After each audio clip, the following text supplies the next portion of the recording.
Le 17-12 mois 2016, au 10 rue Cité-Jolie dans le 11e arrondissement de Paris, l'initiative pour la résurgence du mouvement abolitionniste IRA Mauritanie organise une conférence avec leur président Biramda Abedi qui est en tournée en ce moment. Quelques minutes plus tard, avant le commencement, la salle est comble. Il n'y a plus de place et les derniers arrivants n'ont pas pu accéder dans la salle. IRA tenait sa conférence à l'issue de laquelle elle a affirmé les points suivants. Une certaine précision chirurgicale à mettre le doigt sur le fauteur de vivre ensemble. C'est le dictateur Mohamed Ould Abdel Aziz et ses appareils.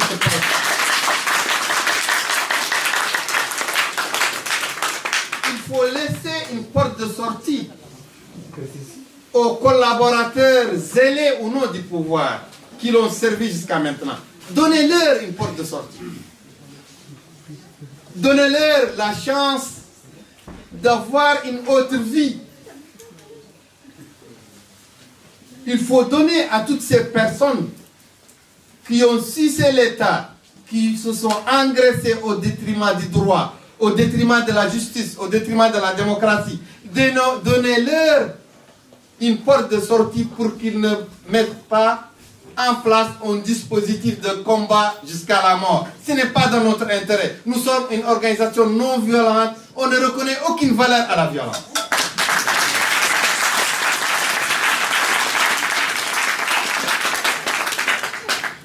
Le public est très enthousiaste et intervient. Donc je salue ce qu'a dit le président. Il faut absolument qu'on ait une stratégie. IRA, c'est le mouvement qui est à la base la plus large en Mauritanie. Il faut que cela soit capitalisé et il faut que ça ait un effet entraînant pour toutes les autres forces politiques qui ont intérêt au changement. Je vous remercie. Le gouvernement mauritanien, ou le système mauritanien, il voulait faire passer le message contraire. C'est un groupe ethnique, extrémiste, raciste, qui veut s'attaquer à l'autre groupe et qui doit se défendre. Les gens qui parlent de INAM, vous savez, il y a des moments, on peut être des ennemis, mais quelque chose de commun arrive, on se réunit. Vous prenez des chiens du village. Les chiens du village passent tout le temps à se battre, mais quand il y a un nouveau chien qui vient, qu'est-ce qu'il faut?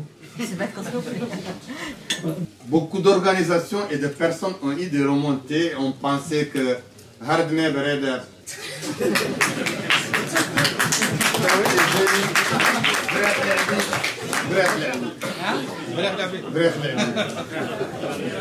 Nous avons un devoir vis-à-vis des morts. Il y a des gens qui sont morts d'une certaine mort, morts dans la douleur, morts dans l'humiliation, morts dans l'écrasement, morts dans la faim, morts dans la peur, morts dans l'isolement. C'était partout en Mauritanie pendant la tentative de génocide, que j'appelle ainsi, et que je n'appelle pas passif humanitaire. C'est un terme, passif humanitaire, c'est un terme diluant, qui dilue la réalité. Mais le raciste, c'est Aziz.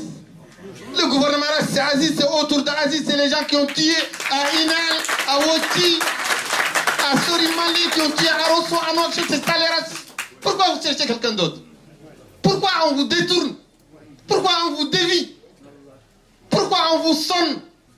Pourquoi on vous aveugle? Mais ressaisissez-vous. Mais qui est-il Daoud pour être raciste ou pour être extrémiste? Daoud, c'est un petit auxiliaire des services de renseignement qu'Aziz et Oulmeguet ont appelé, on lui ont dit va faire une partie. Lui, il cherche de quoi manger, comme tous les autres. Il ne fait rien. Ben, son racisme, ça ne dérange nulle part. Son racisme ne tue pas. Ce qui tue, c'est le racisme des officiers qui détiennent l'État mauritanien. C'est ça le racisme qui tue. Et je vois des Mauritaniens et des militants qui se disent vraiment bien avertis, qui fusent de colère. Pourquoi on a autorisé ce parti? Mais pourquoi on a autorisé l'IPR? Il est parti raciste. C'est le créé du racisme. Il faut d'abord s'opposer à la création de l'IPR. Moi, je ne parle jamais de Daoud. Qu'est-ce qu'il est pour que je parle de lui? Puis je parle des gens qui ont les mains entachées de sang, qui ont égorgé des gens, qui ont écartelé des gens, qui ont pendu des gens, qui ont passé les gens par les armes. Et ils ont le pouvoir pour le faire, ils ont l'État pour le faire. Ils ont l'argent de l'État, les symboles de l'État. Ils ont tous les corps, les différents corps civils et militaires de l'État, les corps financiers de l'État. Ils l'utilisent. Certains évoquent également le problème de recensement. Tous les Noirs ne sont pas recensés. Pourquoi cela? La Mauritanie, c'est pour tout le monde. Ce n'est pas que pour les Noirs, ce n'est pas que pour les Sarakoulés, ce n'est pas que pour les Alpulaar, mais c'est pour tout le monde. Je vois, et même si je viens, j'ai tenté de voir, d'examiner, je viens dans les centres d'inscription, et curieusement, je vois que les Noirs dans l'accueil. Et je connais un cousin à moi qui vit avec un cheikh, un marabout, un chef. Lui, il a étudié avec ce marabout, il est avec ce marabout. Il est son disciple, son père est le disciple du père du marabout. Ça se transmet de père en fils.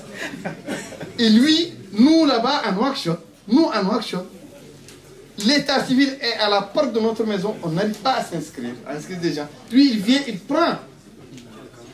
prend les papiers des gens qui sont chez nous, qui ne peuvent pas s'inscrire. Il part chez les cheikhs et en 2 jours, il nous amène l'inscription. Et moi, je lui dis pourquoi? Il dit non, les cheikhs, il part à l'état civil, il amène 1000 inscriptions. Amène-toi. C'est grave. Et ça existe. Et si quelqu'un vient parmi vous là-bas, j'appelle mon cousin, il va l'inscrire. Mais moi, je ne vais pas l'inscrire.